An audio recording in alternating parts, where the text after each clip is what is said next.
On June 29, 2003, a 14-year-old boy named John was rushed to the hospital with stab wounds to the chest and stomach. When officers examined the CCTV footage, they saw a 16-year-old boy named Mark enter the alleyway shortly before John was attacked. They discovered that Mark, for the past 6 months, had been spending almost 12 hours a day on an internet chat room, talking to a variety of people, including a British secret agent, who gave him a mission to kill John, and if Mark was successful, he would be able to meet the Prime Minister and be given £500,000. The only problem was that all the people Mark was talking to were characters created by John, who became the first person in UK history to be convicted of inciting his own murder. Christopher Dutch is a former neurosurgeon who over the course of 2 years injured, maimed, and crippled 33 of his 38 patients, earning him the nickname Dr. Death. After a severe football injury, Christopher switched over to medicine, earning his doctorate in 2010 from the University of Tennessee. He completed his training after participating in just 100 surgeries, while the average surgeon does over 1,000. Over the next 2 years, the doctor worked at various hospitals, repeatedly botching surgeries, even killing patients along the way. One of these patients, Kelly Martin, was undergoing routine back surgery when the medical staff noticed she was losing an excessive amount of blood. Dr. Death simply ignored this until she woke up screaming, clawing at her legs until she bled to death. This led to his medical license being suspended in 2013 and him being sentenced to life in prison for his crimes. Here are some facts that you probably didn't know that one day could save your life. If you're ever at a party and your drink tastes unusually salty, do not continue drinking it. Rohypnol, the date rape drug, is reported to have a salty taste. If you ever see a mysterious object on the windshield of your car, ignore it, get in immediately, and drive away. Kidnappers sometimes attempt to distract people from getting into their cars by putting an object such as a jacket on their windshield or mirrors. If a power line falls down next to you, do not walk or run. Put your feet together and do a bunny hop to jump and get away. This keeps electricity from traveling up one leg and out the other and prevents you from being shocked by several thousand volts. If you ever encounter a shark in the ocean, do not punch it in the nose. It's extremely difficult to punch underwater, so it's better to rip at its gills or poke its eyes so the shark knows that you are not prey. There's a monument in Georgia that functions as a calendar, clock, and a compass. It also has instructions on it in different languages on how to rebuild society after an apocalypse. You Owen? I am Owen. There is... yeah. Right, step out. I don't want to... You have to a minute. Come out. What do you... No, Yeah, do you come mind out. I have... Please Yeah, don't... come out. I want you to come out. Can you... Yeah, come out. Before restraining me... I'm not going to restrain you, just come out a minute.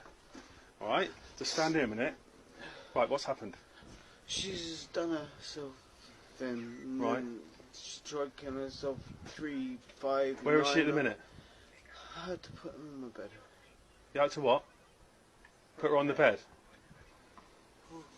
Yeah. She's my love. Okay, put the phone down. At the moment, I don't know what's happened. Alright, so I'm arresting you on suspicion Oh, of murder. please. Alright? What? Yeah, you go in. Give us your hand. Give us your hand. I was supposed to be going to... Don't drop your phone. I'm not going to. I was supposed to be going to go and get some baccy because you guys were coming over. Have you finished with your calls to the police? Apparently now he's like messing me about. I'm sorry, the police service How has very cleared cool. the line. Do you need to go back through to the police? Or No, you can put the phone down, the police are here. Alright, thank you very much. Okay, Next to thank the car. you. Oh, I must caution you, don't have to say anything, but harm of defence, not mention questions, something which you may later on in court. Introduce maybe give evidence. Alright?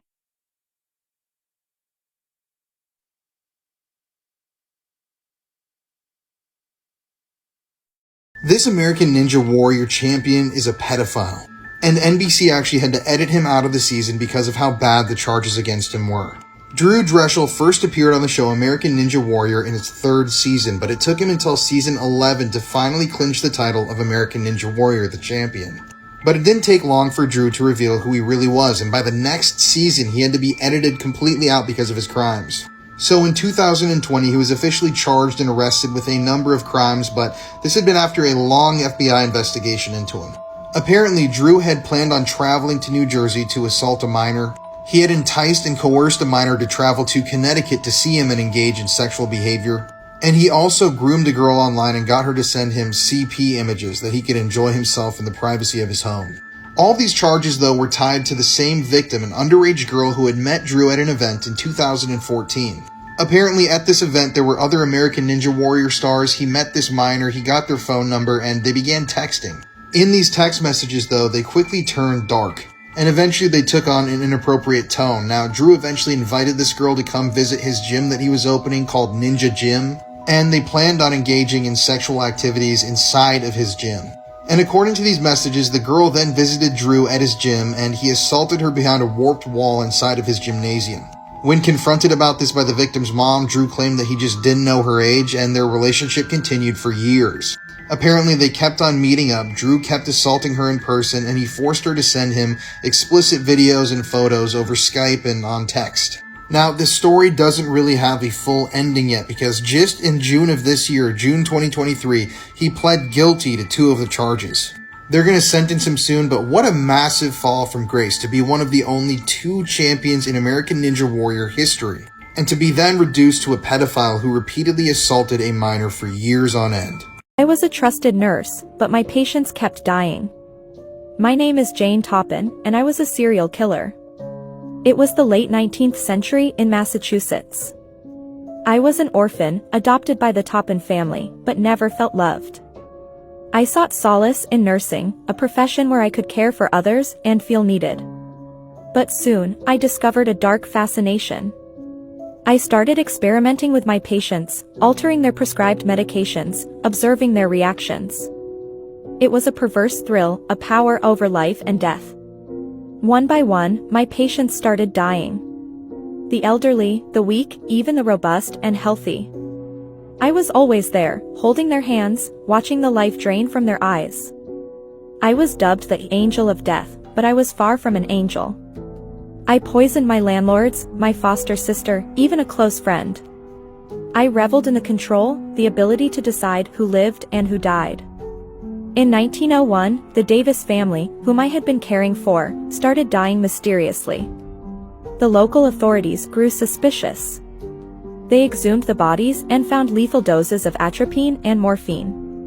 The game was up. I was arrested, and during my trial, I confessed to 31 murders, although some believe the number could be as high as 100. I was declared insane and spent the rest of my life in an asylum. I was Jane Toppin, the nurse who killed for pleasure. Stay tuned for more stories. I took 6 bullets to the head for scoring an own goal. My name is Andres Escobar, and my story is one of the most horrifying in the world of football. It all started on June 23, 1994, during a match with my national team, Colombia, against the United States. This was the second group stage match of the World Cup. After a defeat in our first match, we were desperate for a victory. The tension was high. In the 33rd minute, the United States launched an attack and decided to deliver a cross into the penalty area. I lunged forward to intercept the ball, but tragically it deflected off me and went into my own net, an own goal. This put the United States in the lead with a score of 1-0, and they ultimately won the match, resulting in our elimination from the World Cup. The Colombian people were infuriated with me following that mistake, a mistake that would ultimately cost me my life. A week later, on July 1st, I made the ill-fated decision to visit a nightclub in Medellin with some friends. Little did I know that it would be a decision I would deeply regret. As I left the club around 3 in the morning, I found myself alone in my car in the parking lot.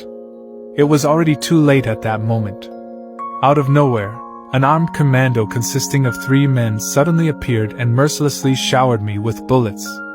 I sustained a total of 6 gunshot wounds to my head. According to witnesses, one of the assailants even shouted, "Goal," with each shot, cruelly mocking my own goal on the football field. He was later apprehended and sentenced to 43 years in prison for this abhorrent act. I left behind my wife and children, forever altering their lives. Stay tuned for more stories. This Netflix star is a hardcore convicted pedophile, and this story is truly disturbing. So meet Jerry Harris. He was a star on the Netflix show Cheer. He's a famous cheerleader. And back when this show came out in 2020, he was all over. He was on the Ellen DeGeneres show. He was on various cheerleading programs. And yeah, he was one of the stars of the show Cheer. So the show Cheer actually followed a cheerleading team from Texas. And the show focused on the behind the scenes of cheerleading competitions, you know, what goes into it, all of the interactions between cheerleaders and the coaches. So when everybody first saw Jerry Harris on the show Cheer, they loved him. He was super over the top. He was always making people laugh. And Ellen DeGeneres even named him as her future Oscars correspondent. But then came the allegations in 2020. So a few months after the show debuted on Netflix, the FBI announced that they had a warrant for Jerry Harris's arrest. He had allegedly been seeking out relationships with minors, if you know what I'm talking about. Apparently, this entire thing was started by two twin brothers who were 13 years old when Jerry Harris was 19. And Jerry had been using Snapchat to try contact these young 13-year-old twin brothers and was asking for photos, videos, and to meet up. And once the FBI made this announcement, all sorts of messages started popping up that Jerry had sent minors on the internet, and they were really, really disturbing. And apparently Jerry's behavior wasn't only exclusive to the internet. He had actually met with minors in person and had contact with them, multiple minors. And I mean, you could actually look up these screenshots on the internet, and they are really disturbing what he was saying to literal children. So in September of 2020, Jerry Harris was arrested in Chicago and charged with the production of CP, and eventually he would face an additional 7 other charges. Now, he apparently had the 2 male victims that he targeted at the beginning, and then 4 other victims came forward. And they claimed that, yeah, he had done stuff in person with them, he had solicited things online. This Jerry guy was a true creep. And just last year, in 2022, Jerry Harris finally pled guilty to these charges, admitting that he had done this, and he was sentenced to 12 years in prison. And hopefully, because that sentence is not too long, he will learn something while he's in there. Otherwise, in about a decade, he'll be out on the streets again. I took the lives of my parents and brother when I was only 12.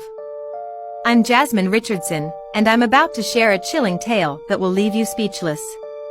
Picture a seemingly normal family living in Alberta, Canada, in the year 1994. Growing up with my younger brother, we appeared to be a happy unit. However, everything changed when I crossed paths with Jeremy Steinke, a man 11 years my senior, at a punk concert.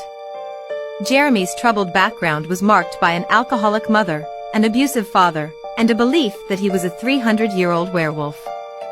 Immersed in the gothic scene, he always carried a vial of blood with him. Our love for each other grew, but my family strongly disapproved of our relationship. Faced with their disapproval, Jeremy and I made a fateful decision. In April 2006, we committed an unspeakable act. We took the lives of my parents.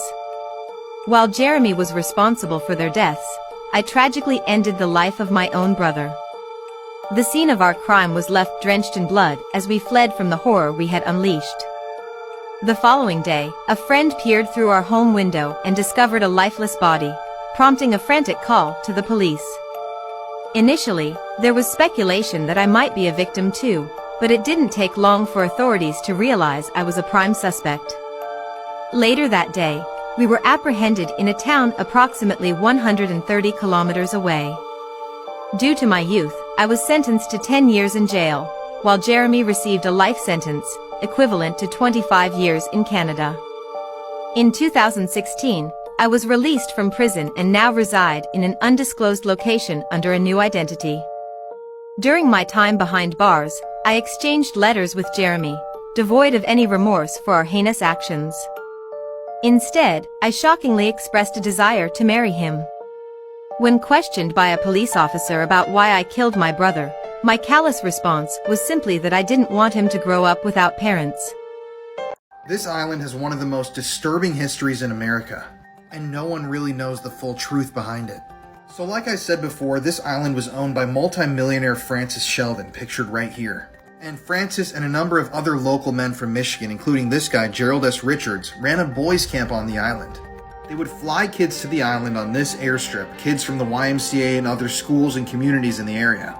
And both the children and the parents of the children who attended this boys' camp were told that this was an island of fun where kids could relax. They had big brothers there. It was going to be totally safe.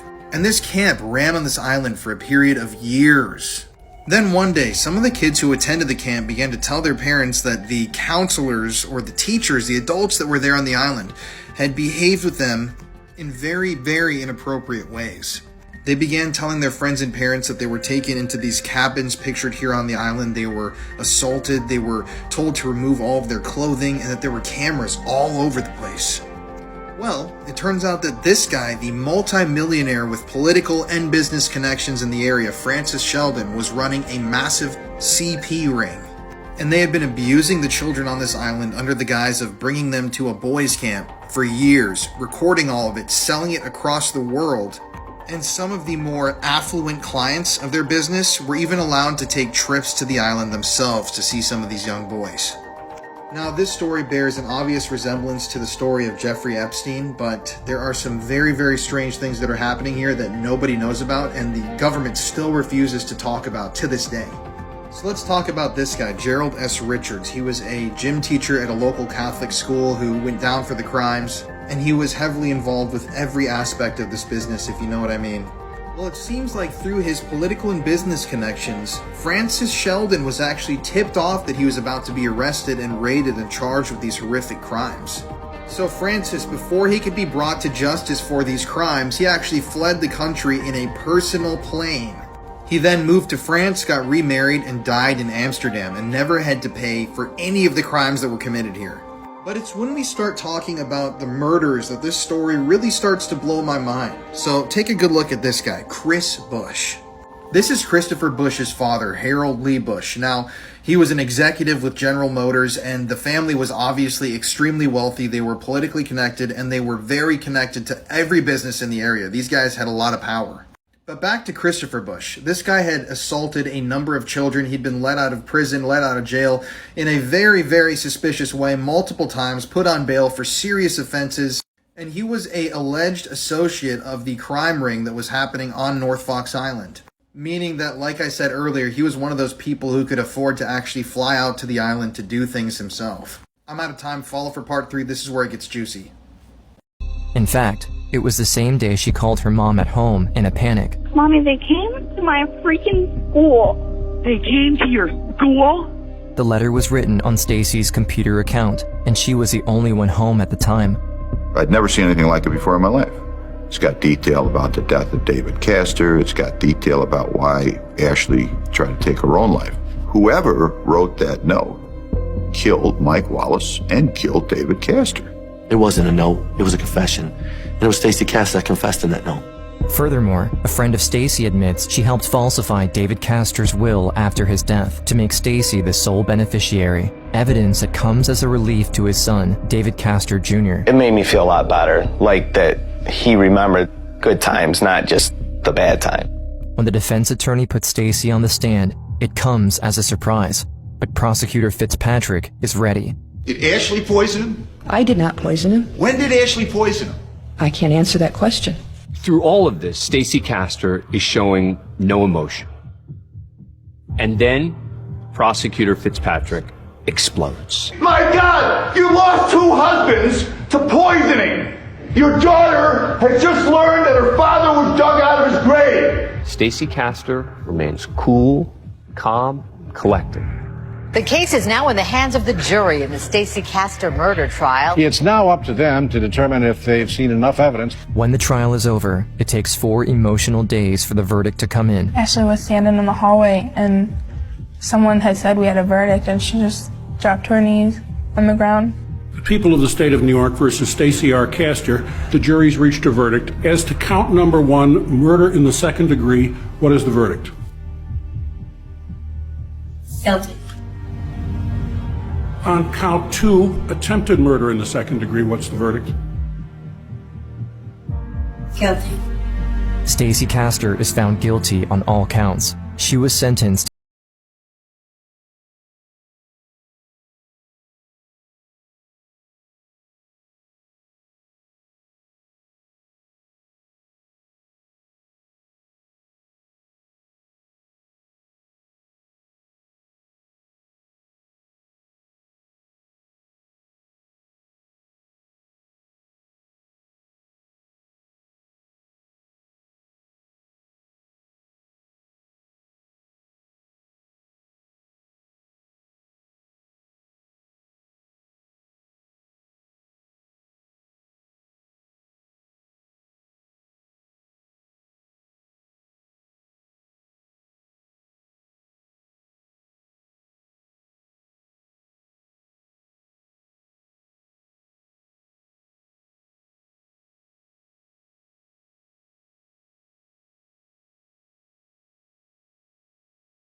And now, living a full life is their best revenge. This student dormitory on 100th Street in Chicago holds the most disturbing secret. On July 14, 1966, a crime was committed here that would shake the city to its core. 8 student nurses were found murdered inside after neighbors heard screaming from the house. That's how drunk I felt, off of one drink. September 13th, the next morning, Ashley wakes up with a horrible hangover. She goes to school, comes back, and again, Stacy suggests for them to drink. This time, she says, "Let's get really drunk." I could taste the vodka and it was very strong and it made me cringe, and I asked her if she could take it back and put either more orange juice in it or more Sprite in it. Stacy goes into the kitchen and brings her a straw. She tells her to put the straw into the back of her throat and to just drink it. Ashley does as her mother says and passes out. Later that evening, Bree comes back to find out her sister has been sleeping all day. I opened the door a little bit. My mom came out of like nowhere and closed the door. She's fine. I'm like, really? And like, to me that was weird. Right then and there I was like, are you sure she's okay? Mom's like, she's sleeping and I hope she sleeps through the entire night.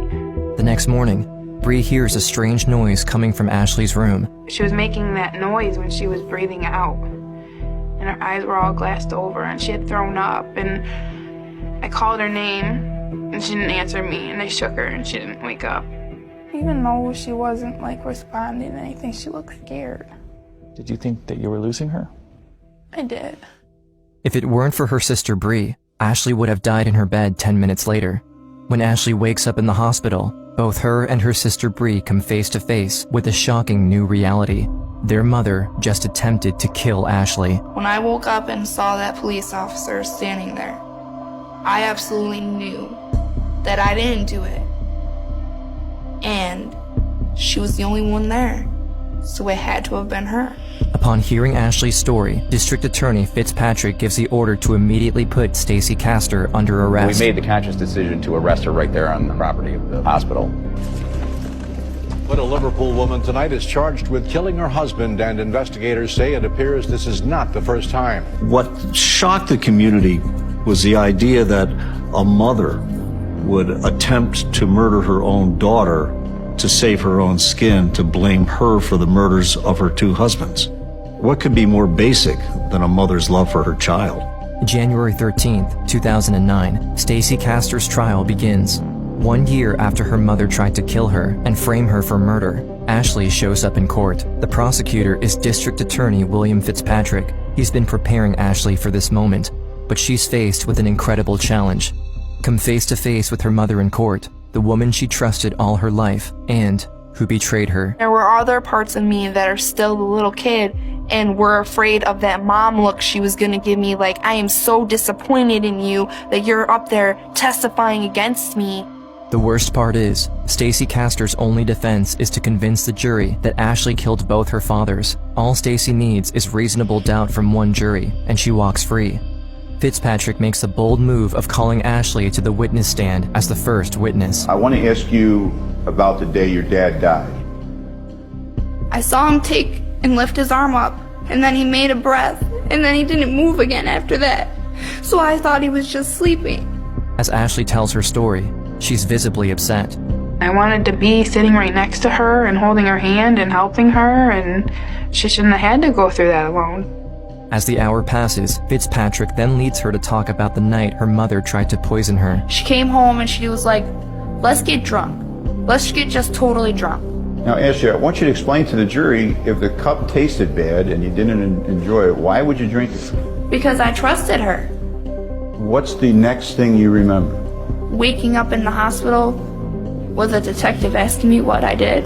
What did you drink? What did you do? What did you take? What did you write in that note? But I didn't know what he was talking about, because I didn't write a note, and I didn't take anything. The trial lasts for 3 long weeks. The evidence against Stacy Castor is overwhelming. Investigators collected forensic evidence from the home computer. It shows the letter was finished on September 12th at 2:27 p.m. Ashley couldn't have written that letter because she was at school. In fact, it was the same day she called her mom at home in a panic.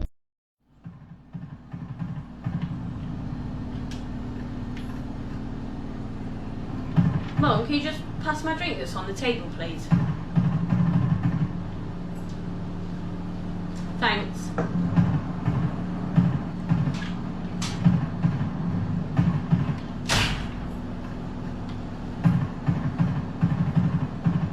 Video is shocking and heartbreaking.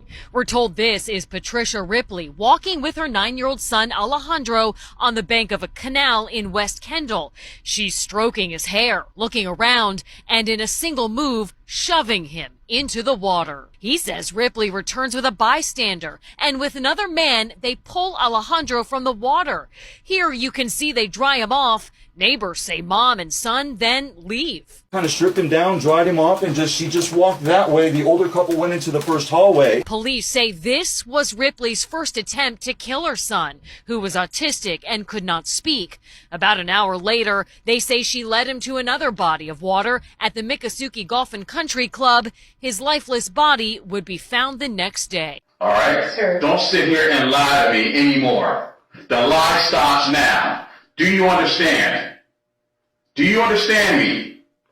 What are you talking about? What happened to Alejandro? What happened? You killed your son. That's what you did. No, you can say that. Don't touch me. Yes, I can say that. No, I don't know. Yes. No. Yes. Listen, No. yes. You better come and tell us the truth. No, Yes. Okay? No, what are you talking about? Yes, you did. You're gonna have to tell us the truth.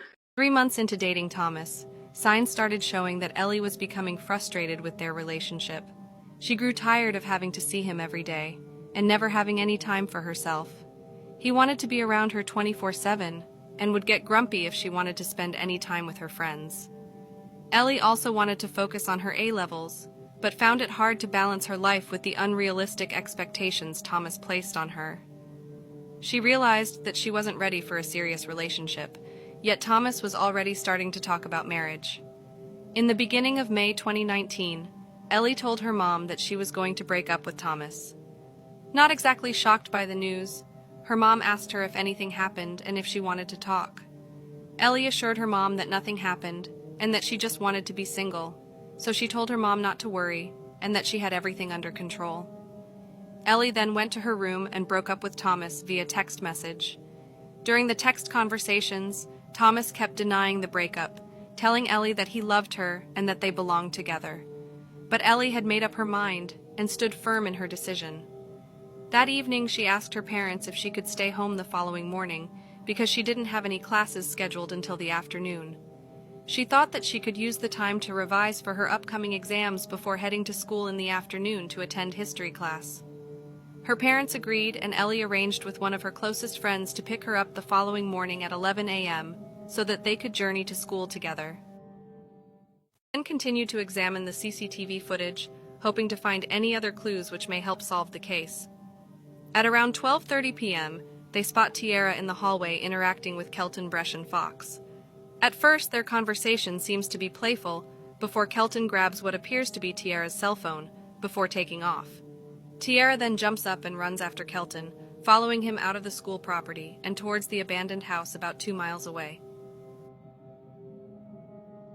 Footage from a neighbor's camera captures Kelton passing at about 12:40 p.m., with Tiara following behind less than a minute later. 20 minutes later, the same surveillance camera captures Kelton returning to the school, but this time there wasn't anyone following him. Kelton goes back into the school as if nothing had happened, and he immediately walks towards the restroom. He places his hands inside his sleeves, presumably to hide the blood on his hands. Kelton emerges a short while later, and this time his hands are no longer covered. He goes to the school office where he tells staff that he wasn't feeling well, so they called his mom to pick him up. Kelton left the school with his mom at around 2:10. Armed with this new evidence, police went to search the school restroom. Despite Kelton's best efforts of cleaning up the scene, they found bloodstains around the trash can, which was later confirmed to be Tiara's. A search of his bedroom revealed a pair of sneakers that contained traces of blood, as well as a journal that had the words King K the Savage written on it. The contents of the journal revealed an obsession with Tiara, his suspicion that she had someone else, as well as the mention of his uncontrollable lust for blood,